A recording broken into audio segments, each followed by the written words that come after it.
Hey, everybody, welcome. What's on my mind? You know, these are the things that are just on my mind. Hey, we're back here. What's on my mind? People who are in America right now need to take the steps to secure our rights for all future generations going forward. They're in danger of getting way too many elk on the landscape and justify bringing wolves back onto that landscape. Anyway, I'd love to have everybody's thoughts on that. Some of our happiest elk hunters are the guys who are coming out of Western Wyoming, backcountry, horseback elk hunts, killing lots of bulls.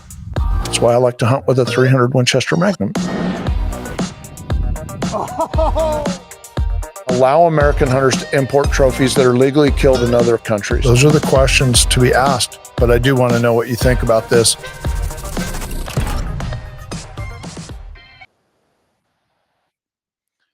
Hey, Tuesday night live show here in the studios at Steve's Outdoor Adventures.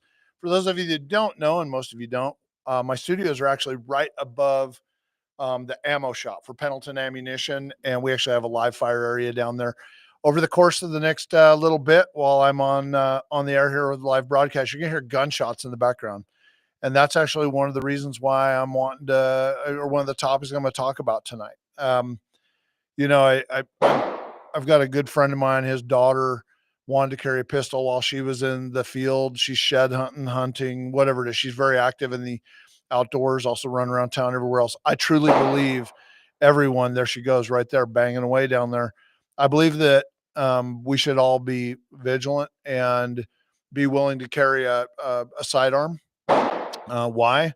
The world's full of evil. And sometimes that evil is two-legged. Some of it's four-legged. I shouldn't say evil. Let's say mountain lions and wolves and bears and stuff like that. They're not evil. They're just wild. And but honestly, if you carry a firearm and you're competent with it, you can control the outcome of a bad situation. I've always felt that about myself. I've always felt that if I was carrying a firearm and I ran into a bad person or bad persons, or like I said, pack of wolves, mountain lion, black bear, that I would come out the other end of it okay, that I could control the outcome of the situation I was in. So we're out shed hunting. She happened to be up on the mountain. I saw her carrying this pistol. I was like, oh, it's cool. Then nice SIG, chest carry, the whole bit. And I said, Emma, how many times have you shot that gun? She hadn't. We did a little quick exercise. She was not proficient with this firearm in any way, shape, or form. If you carry a gun, and you don't know how to use it, don't carry it. It just is stupid. All right. I'm gonna back this up. Years ago, there was a shooting at Christmas time at the Clackamas Town Center Mall, and there was a guy in there that was concealed carry. And not only was he a coward, but he was incapable and unwilling to pull his firearm. If you're listening to this and you happen to be that guy, I'm not going to pull any punches. If you're going to carry a pistol, be able to use it, be willing to use it. And that guy was carrying concealed, saw the shooter's gun jam and everything, and he didn't pull his gun and get work done. If you're going to carry concealed, be capable, be willing, and be competent. Willing, capable, and competent. And if you're willing, that's here. Capable, that's what's going on downstairs right now in my live fire area. Emma is going to shoot a bunch of rounds into a target. We worked on, carry, get what is your muscle memory, go through all the motions, make sure you know your firearm, make sure you know how it feels to pull that firearm from the holster, whether it's on your hip, your chest, wherever you're carrying it, make sure that you know how you're going to pull it. Make sure you've got muscle memory. Make sure you've done it more than once. Make sure that you know how to carry that firearm and then pull that firearm and then use that firearm. And like I said, that's what's going on downstairs right now. The lessons have taken place. Now it's about working your way through that on a consistent basis, firing your firearm more than once a year or twice a year, making sure that you know how to pull and use that firearm. Once again, willing to use the firearm, competent with the firearm, that's practice, and capable, and hopefully, a few months from now, if she's fired a few hundred rounds into the drum, she feels, confident. I know she's willing to pull that gun. She's going to use it if she needs to. But I want to make sure that anybody listening to this show understands that just carrying a gun isn't good enough. And don't just walk around like showing everybody, hey, I got a gun. 99.9% of you out there packing guns couldn't use one in a split second if you needed to. Get your asses to the range. Make sure that you practice with that gun. Make sure you're competent with that gun. You might be mentally thinking you're willing, but your confidence wanes, in a tight situation. When it's going down, you're like, oh my God, do I know what's going to happen? I'm fumbling with the gun. Do I have one chambered? Am I condition 3 or condition 4? Do I know? Okay. Oh, I just jacked a round out. Now you're down 1 round. Okay. Now I've got is a safety on. Oh, it's a Glock. I don't have a safe. Like understanding your firearm. That firearm needs to be one with you, holster out, acquire your target, understand what's going to happen when you pull a trigger, know how to shoot your pistol, yeah, that's why we have this big drum here. We practice. Those of us that carry, we carry and we practice and we're competent and we're willing. Just say it was a topic that had been on my mind for a while. We run into people all the time that are carrying guns that have never gone out. That's why law enforcement officers are constantly qualifying. That's why they're constantly going to the range. That's why they're constantly spending time with the firearm, because life or death. It boils right down to life or death. Law enforcement officers, not just his life. It's the lives of the people that law enforcement officers are charged with protecting.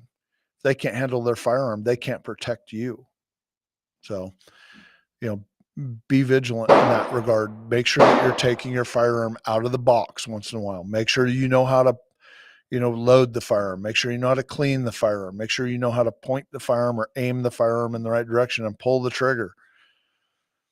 It doesn't do any good to just buy a gun and stick it in a box next to your bed. That's foolish. Keep it locked. Make sure you know how to get into your lockbox quickly. Got a biometric lock. Get something that's fingerprint activated, quick access. Make sure your gun is not somewhere where your kids can get it and play games with and shoot each other with. Accidents happen when guns are not secured properly. Be a responsible gun owner, and being a responsible gun owner means also knowing how to use the damn firearm. Okay. That's a topic I could talk about for hours. I read stories all the time. Oh, the kids got into the nightstand while mom and dad were in the backyard drinking beer, and the kid pulled it out and pointed it like in a movie and shot the other kid. That is stupid. And that goes right back to the person who did not secure that firearm. That is the parent's fault. The kids were unsupervised. The gun was unsecured. And I have people all the time also tell me, well, if the gun's in a lockbox, I can't get it out when I need it quickly. I understand that.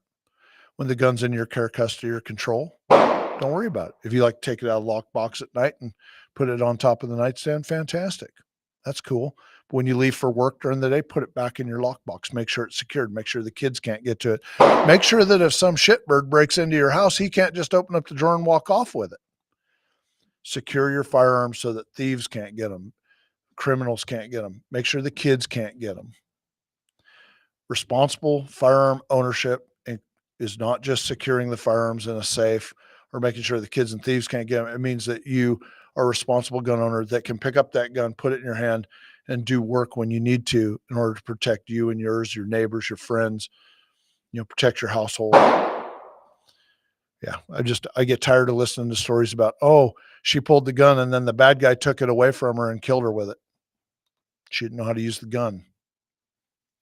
If you're going to buy a firearm, ladies, hey, I want you armed. I want you to be strong, independent women who can defend yourself. Okay. If you're going to buy a firearm, take a self-defense class. Make sure you know how to fire that weapon. Make sure you know how to clean that weapon. Make sure that that weapon is something you are an expert on. Don't just say you've got a gun. Don't buy a gun for peace of mind, because that peace of mind is going to get you killed. All right.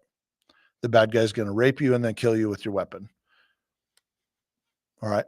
And then he's going to walk off of that weapon. And he's going to go do more damage with it. All right. If you're going to buy a firearm, be a responsible firearm owner, spend time at the range, take the classes, work with people who can teach you how to properly operate that firearm. I believe that we should all be armed if we want to be.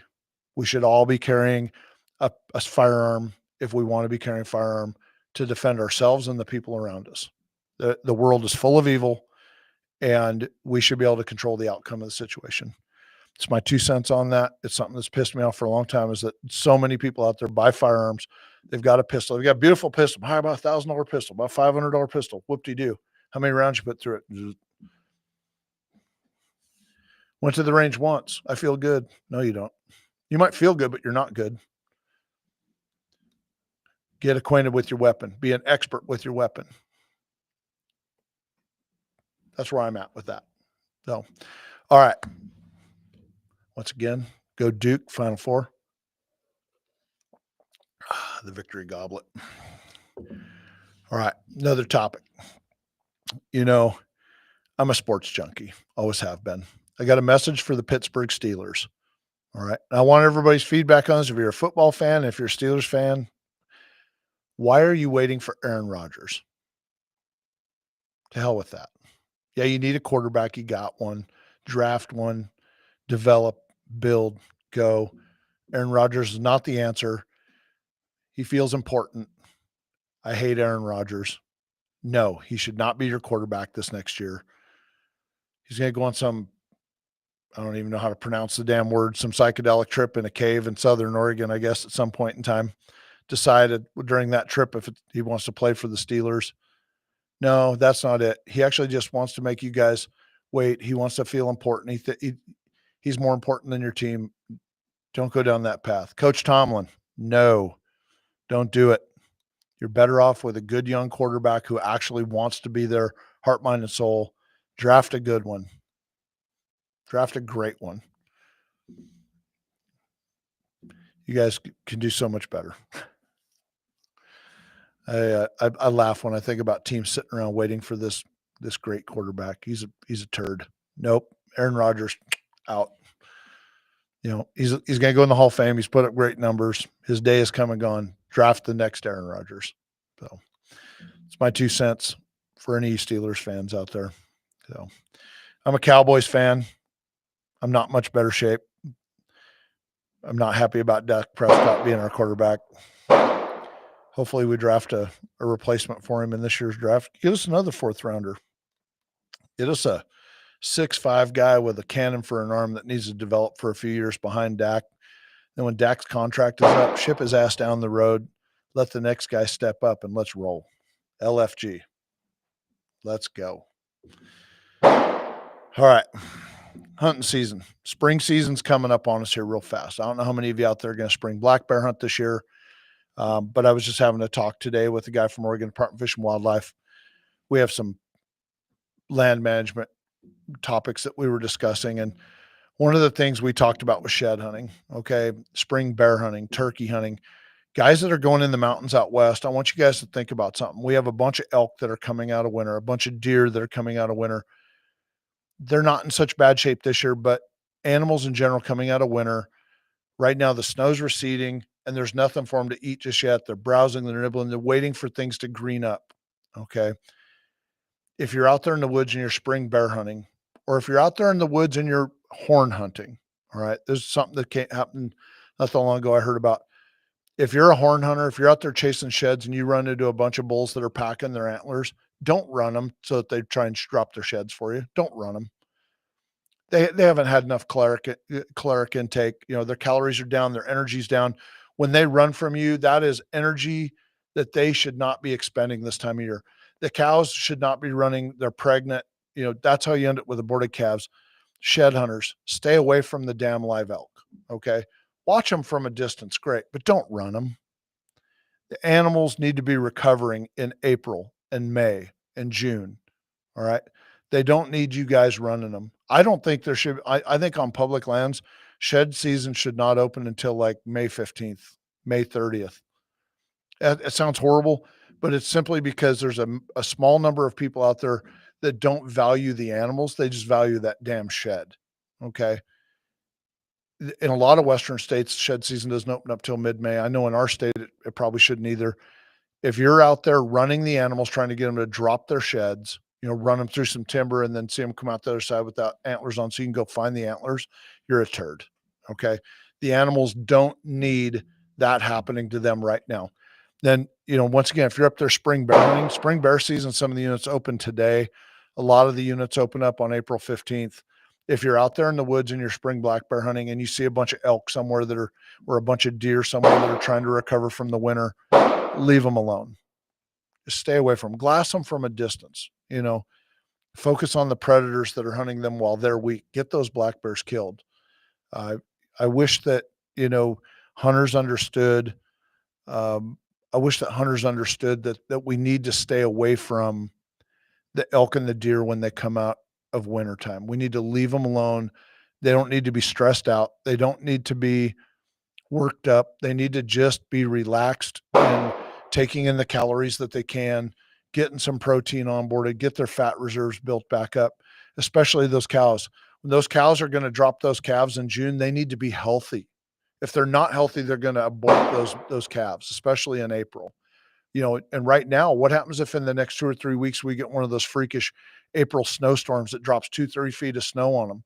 If we've beat them up in late March and early April before that snow flies, and their odds of coming out the other side still carrying those calves, it goes way down, man. Same with the deer.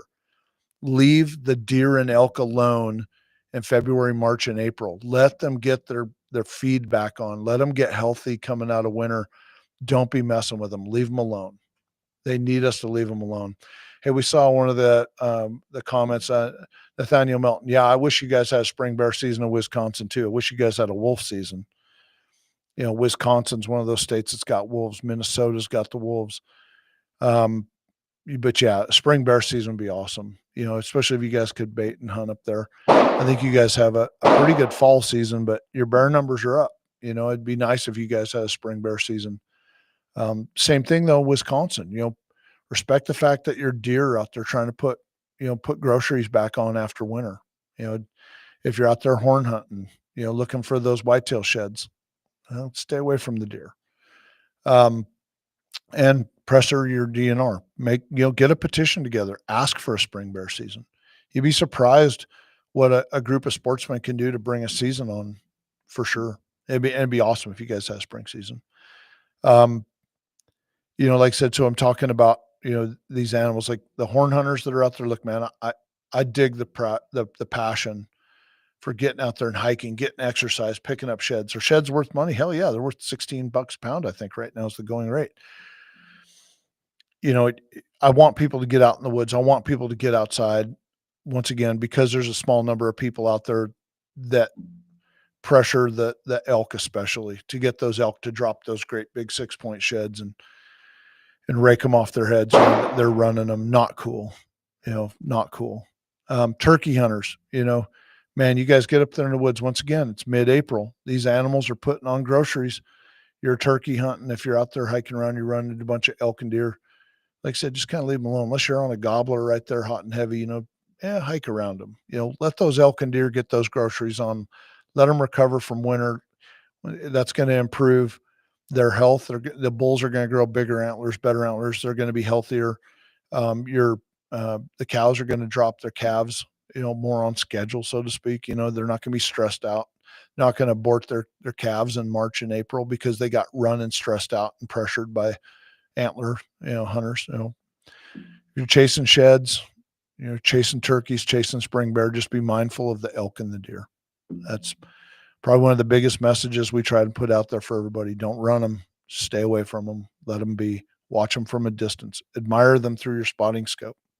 And spring bear hunters, if you guys can hunt clear up to the end of May and into early June in some of these western states, yeah, watch those cows and calves, those bunches that are forming that for dropping those calves. Watch them from a distance toward that time. That's when the bears start to congregate around them. And believe you me, you might be in close proximity to those cows and calves, but if you can catch a bear hanging out around those elk, the cows and their newborn calves, you probably pick you off a real nice black bear.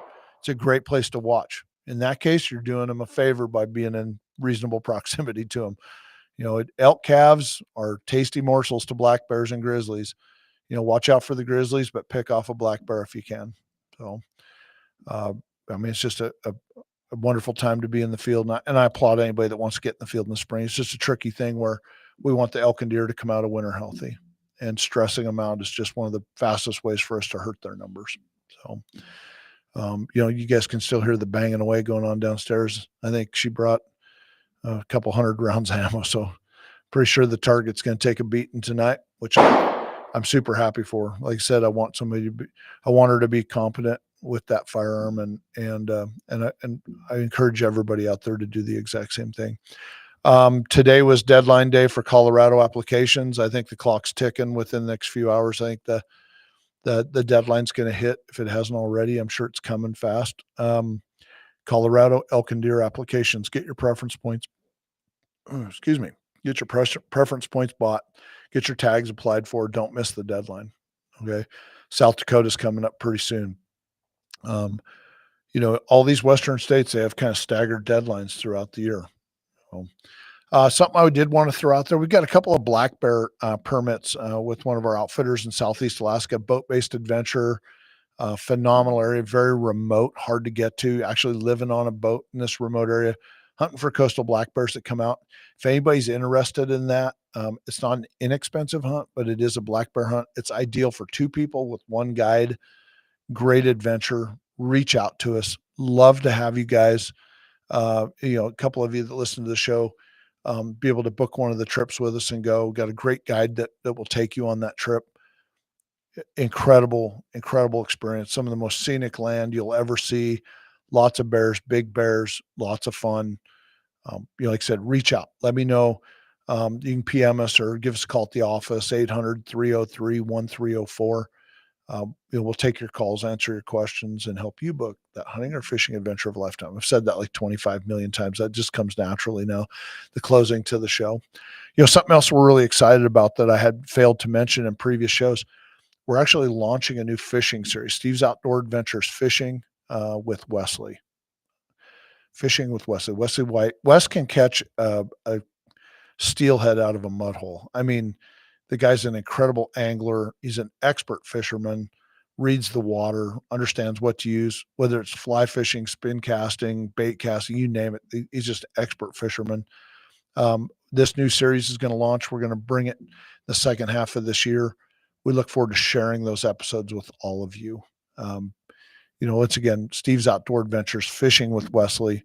That'll be coming soon. And if anybody's got any fishing questions, let us know. We'll have Wesley reach out and fill you out. Now, he's going to be fishing and filming all of the locations that we have, fishing trips available at with our outfitters and guides.